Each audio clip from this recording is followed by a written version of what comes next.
dia, graça e paz.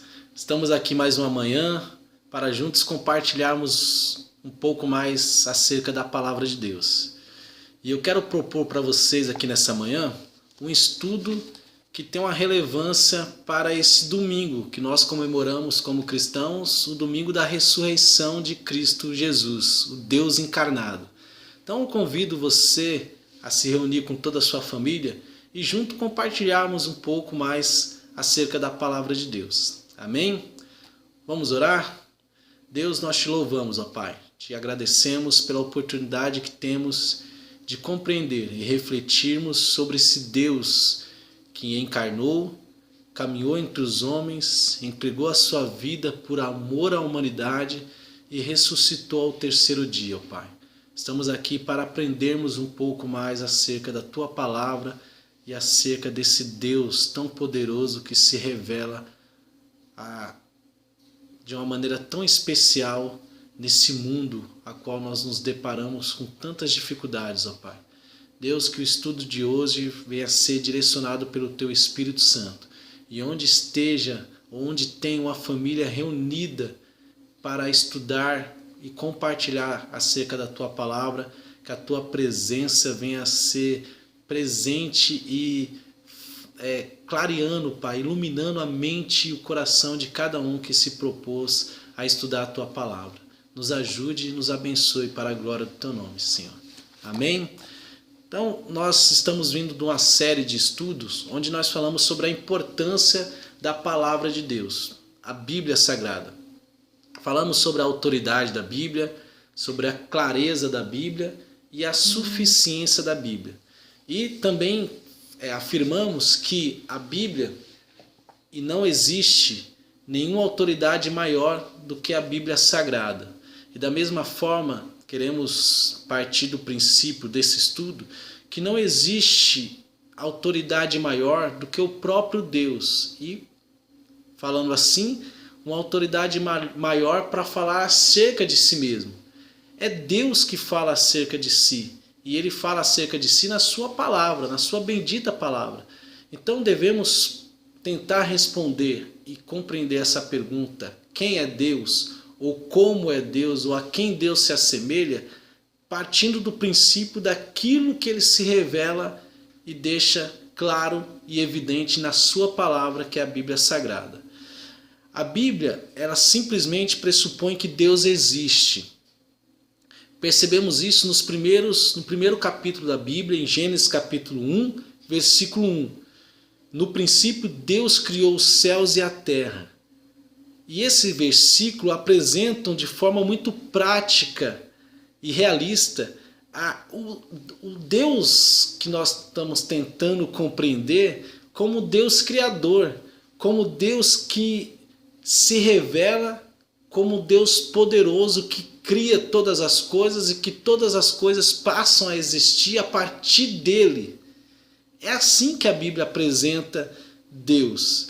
A Bíblia também nos conta que todas as pessoas, em todos os lugares, têm uma percepção profunda de que Deus existe. E de que elas, não simplesmente de que Deus existe, mas que elas são criaturas dele e de que ele é o seu Criador.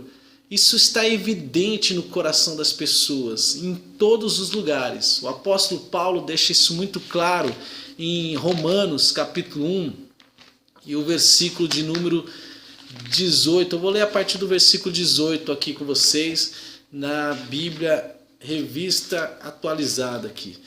E o apóstolo Paulo, a partir do versículo 18, ele diz o seguinte, trazendo e mostrando a evidência de que Deus deixa claro e que todas as pessoas têm a percepção da evidência e da realidade de Deus em seus corações. Romanos capítulo 1, a partir do versículo 18, diz o seguinte: pois a ira de Deus se revela do céu contra toda a impiedade e injustiça dos homens, que impedem a verdade pela injustiça. O versículo 19 diz o seguinte: pois o que se pode conhecer sobre Deus é manifesto entre eles, porque Deus lhe manifestou. Paulo está dizendo o seguinte: pois o que se pode conhecer sobre Deus é manifesto entre eles quem? Entre os homens, porque Deus, o próprio Deus, lhes manifestou ou se manifestou entre os homens. E isso é muito interessante, porque Paulo escreve de maneira clara, dizendo que Deus se manifestou entre os homens. Embora muitos hoje não reconheçam ou tentam não reconhecer que Deus existe, Paulo afirma isso no capítulo 1 de Romanos e o versículo 25, que pois a característica desses homens que tentam rejeitar a Deus. Olha como que Paulo descreve esses homens. No versículo 25 do capítulo 1 de Romanos: pois substituíram a verdade de Deus pela mentira e adoraram e serviram a criatura em lugar do Criador, que é bendito eternamente. Amém. Paulo ele está dizendo que os homens substituíram a verdade de Deus, da existência de Deus, pela mentira. Então é muito claro como as Escrituras, como a Bíblia Sagrada mostra que Deus existe e é uma verdade, e que todos os homens têm essa percepção da realidade da existência de Deus. Porém, de contrapartida, existem aqueles que tentam negar essa verdade e preferem acreditar na mentira de que Deus não existe. E isso também está claro em Salmos, capítulo de número 10, Salmo de número 10, melhor dizendo, e o versículo de número 4.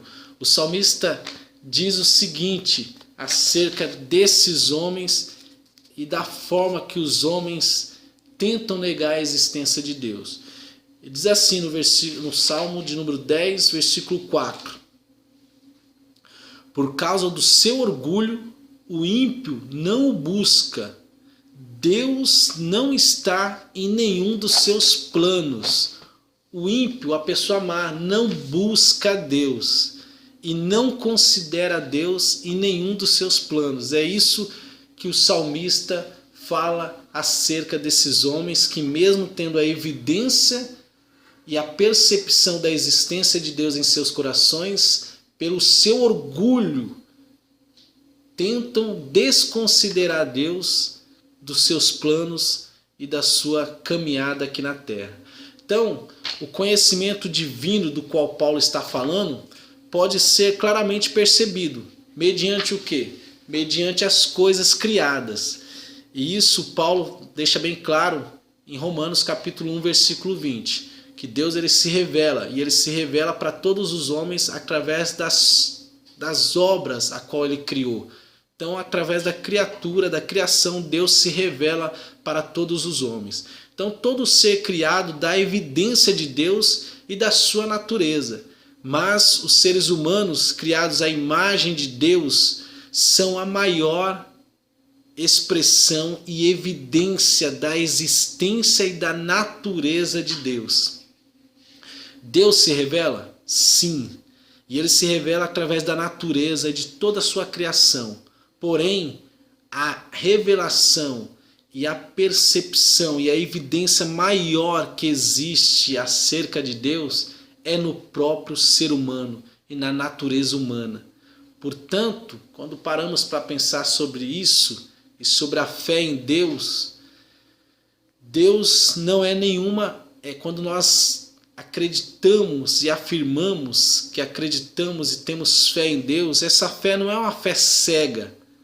Ela está fundamentada nas evidências encontradas na natureza, nas evidências encontradas na própria palavra de Deus, e é por isso que não precisamos ter vergonha ou receio de afirmarmos que temos fé em Deus, porque a nossa fé não é uma fé cega, volto a repetir, é uma fé fundamentada nas Escrituras e em toda a obra criada, ou seja, em toda a sua criação.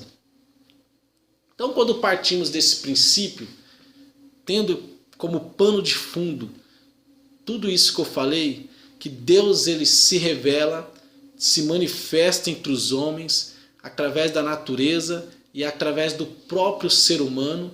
Então, partindo desse princípio, nós temos que entender que Deus então é conhecível. Deus pode se conhecer e ter uma percepção da existência de Deus. Deus ele não somente existe, ele existe de tal forma que nós podemos saber mais a respeito dele, ou seja, conhecermos mais, crescermos e conhecermos mais e mais acerca de Deus.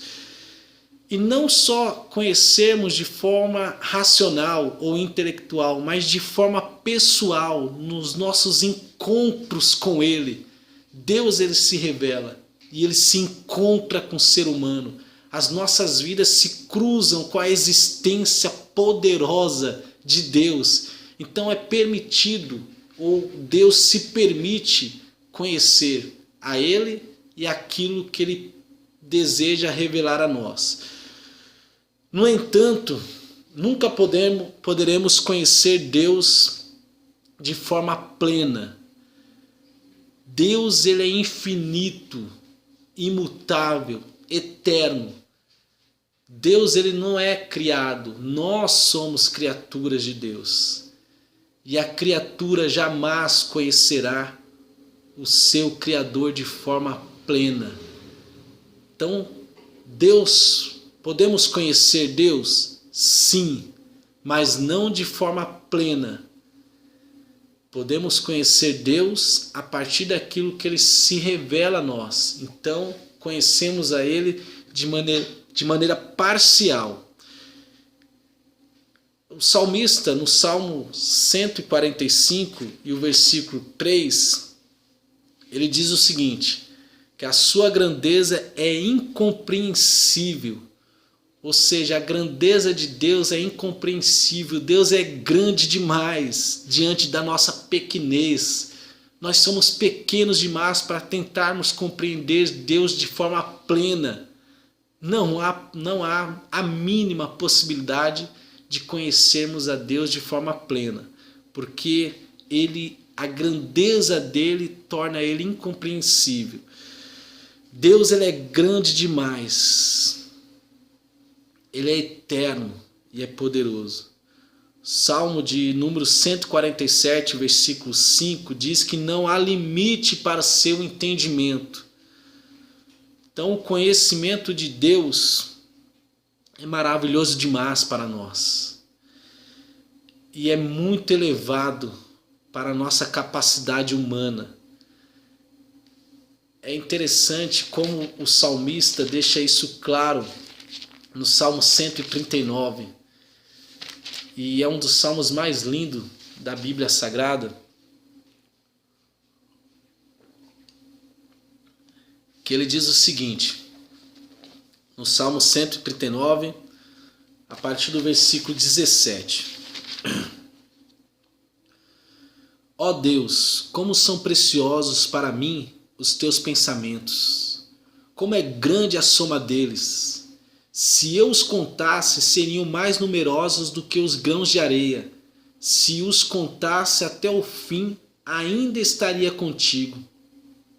Quem me dera matasses o perverso, ó Deus, e se afastassem de mim os assassinos. É interessante como o salmista coloca a grandeza de Deus e o conhecimento de Deus como algo extraordinário, como algo que foge da nossa realidade, da nossa capacidade humana. Mesmo que nunca possamos conhecer a Deus totalmente, podemos conhecê-lo de maneira pessoal, como eu afirmei e como eu disse no início. Podemos conhecer Deus na nossa caminhada por este mundo. Jesus disse que a vida eterna está em conhecê-lo e conhecer o único Deus verdadeiro, que é o Deus a qual encarnou e que o Pai enviou, que é revelado em Jesus Cristo. Isso está claro em João, capítulo 17.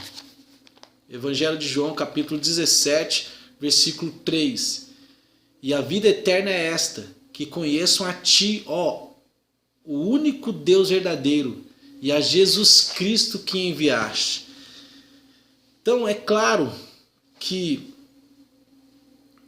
a intenção da Bíblia Sagrada é mostrar para nós a grandeza desse Deus que vem se revelando nas Escrituras Sagradas. E a sua revelação maior está na pessoa de Jesus.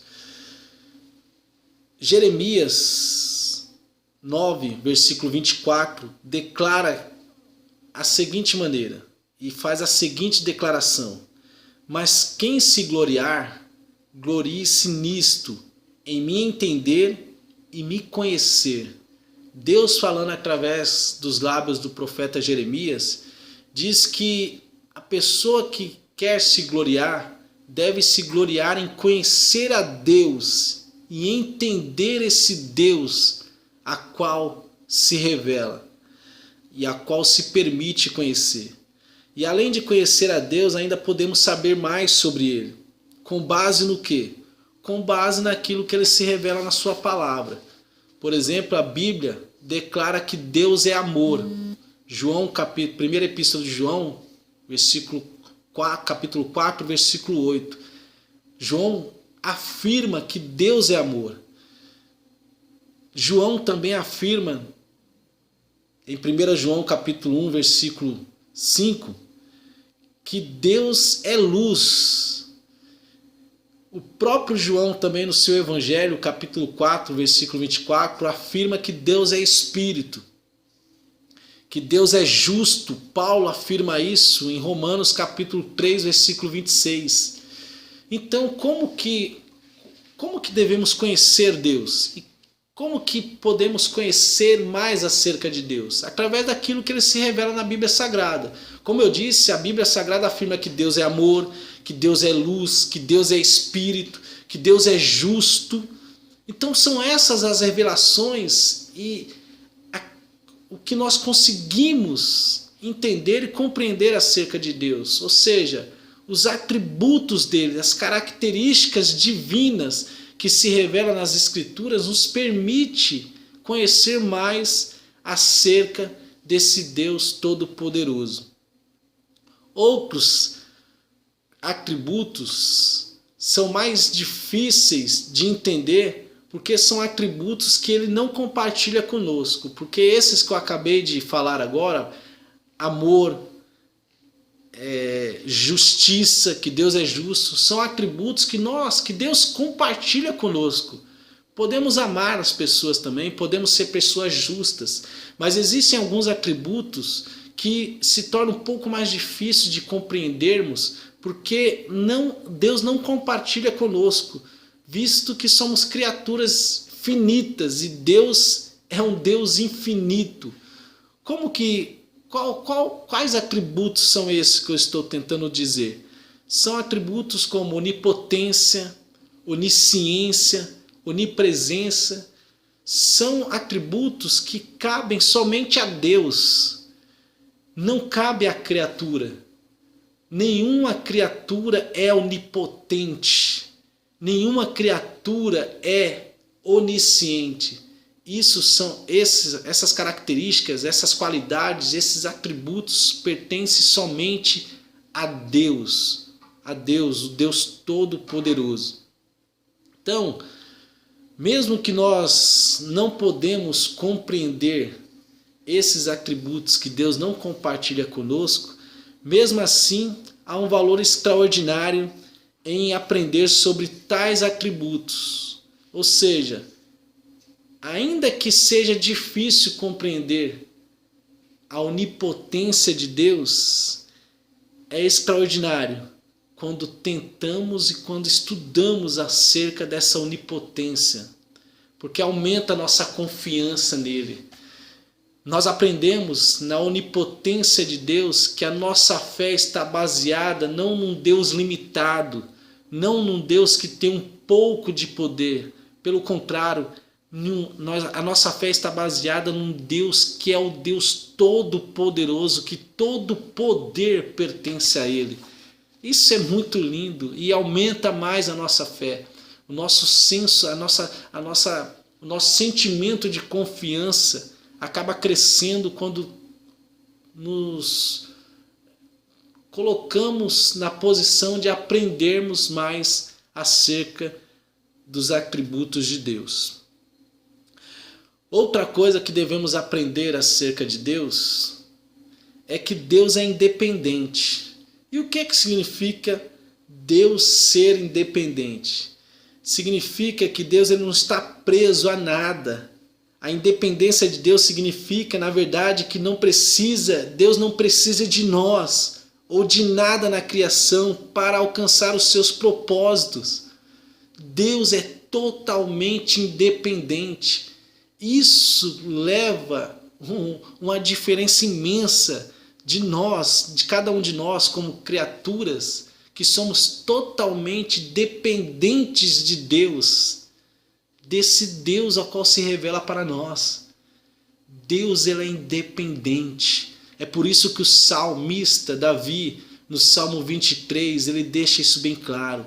O Senhor é meu pastor, de nada terei falta, porque a confiança nele está em um Deus que é independente e que ele como criatura depende totalmente desse Deus. Então é interessante pensarmos dessa maneira, porque ele não nos criou porque ele estava solitário ou porque ele precisava de alguma companhia. Pelo contrário, Deus ele é perfeito, pleno.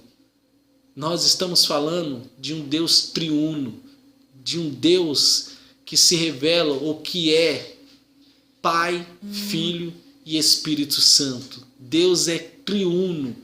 Essa é a trindade divina, que é um paradoxo extraordinário na fé cristã. Nós servimos um único Deus. E esse Deus ele é Pai, Filho e Espírito Santo. Não são três deuses, mas um Deus que se revela dessa maneira. Então ele não nos criou porque estava sozinho e carente de alguma companhia. Pelo contrário, ele é totalmente independente e ele é realizado na sua existência pessoal. Deus ele não precisa de nada. O apóstolo Paulo deixa isso bem claro em Atos dos Apóstolos, capítulo 17, versículo 24 e 25. Ele afirma, o apóstolo Paulo, o Deus que fez o mundo e tudo que nele há, e ele continua dizendo, esse Deus não habita em templos feitos por mãos de homens, tampouco é servido por mãos humanas, como se necessitasse de alguma coisa. Olha o Deus que Paulo está descrevendo. É um Deus que primeiro fez o mundo e tudo que nele há. Todo poderoso, que cria todas as coisas.